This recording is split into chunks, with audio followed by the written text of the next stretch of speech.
Hi friends, welcome back to my channel Yummy Days with Kavita. இன்னைக்கு ரொம்ப டேஸ்டியான பாலக் பன்னீர் recipe தான் பண்ண போறோம். இது ரொம்ப சிம்பிள் அண்ட் ஈஸியான மெத்தட்ல நம்ம இன்னைக்கு செய்ய போறோம். இதுக்கு ஒரு கட்டு பாலக்கீரை எடுத்திருக்கேன். அதை நல்லா க்ளீன் பண்ணி கழுவி எடுத்து வச்சிருக்கேன். ஒரு பவுல்ல தண்ணி சேர்த்துக்கோங்க. அது நல்லா சூடானதுக்கு அப்புறம் நம்ம எடுத்து வச்சிருக்க பாலக்கீரை எல்லாம் உள்ள சேர்த்து ஒரு 2 நிமிஷம் மட்டும் அதை பிளான்ச் பண்ணி எடுத்துக்கலாம். அது வேகணும்னு அவசியம் கிடையாது. ஒரு 2 நிமிஷம் அதை பிளான்ச் பண்ணால் போதும். இப்போ இதெல்லாம் எடுத்து ஒரு மிக்ஸி ஜாரில் சேர்த்துக்கோங்க. இது நல்லா ஆறணும். இது நல்லா ஆற விட்டுடலாம்.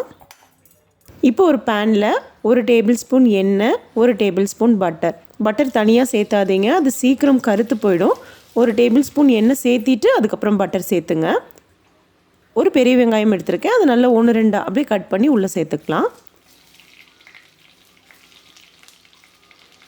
2 ஆப்பிள் தக்காளி எடுத்திருக்கேன், அதாவது பெங்களூர் தக்காளி எடுத்திருக்கேன். இது சுத்தமாக புளிப்பு இருக்காது. நல்ல பழுத்த பழமாக எடுத்திங்கன்னா உங்களுக்கு ரெசிபி நல்ல டேஸ்ட்டும் கிடைக்கும், நல்ல ஒரு கலரும் கிடைக்கும்.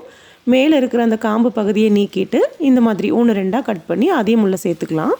இதை நல்லா வதக்கி விடுங்க. ஒரு 2 நிமிஷம் இது நல்லா வதங்கி அந்த வெங்காயமும் தக்காளியும் நல்லா சாஃப்டாக குக் ஆகணும். 4 காஷ்மீரி ரெட் சில்லி எடுத்திருக்கேன், 1 டேபிள் ஸ்பூன் மல்லி, ஒரு 4 வரமிளகாய், ஒரு 10லிருந்து 15 முந்திரி பருப்பையும் சேர்த்து நல்லா வதக்கிக்கோங்க. மல்லியும் வரமிளகாயும் நீங்கள் தூளாக கூட சேர்த்துக்கலாம்.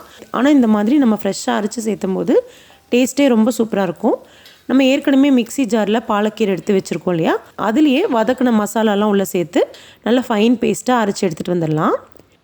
இப்போ அதே பேனில் 1 டேபிள் ஸ்பூன் எண்ணெய், 1 டேபிள் ஸ்பூன் பட்டர், கொஞ்சம் சீரகம், ஒரு 1/2 டீஸ்பூன் இஞ்சி பூண்டு விழுது சேர்த்து இஞ்சி பூண்டோட பச்சை வாசனை போகிற வரைக்கும் நல்லா வதக்கி எடுத்துக்கலாம்.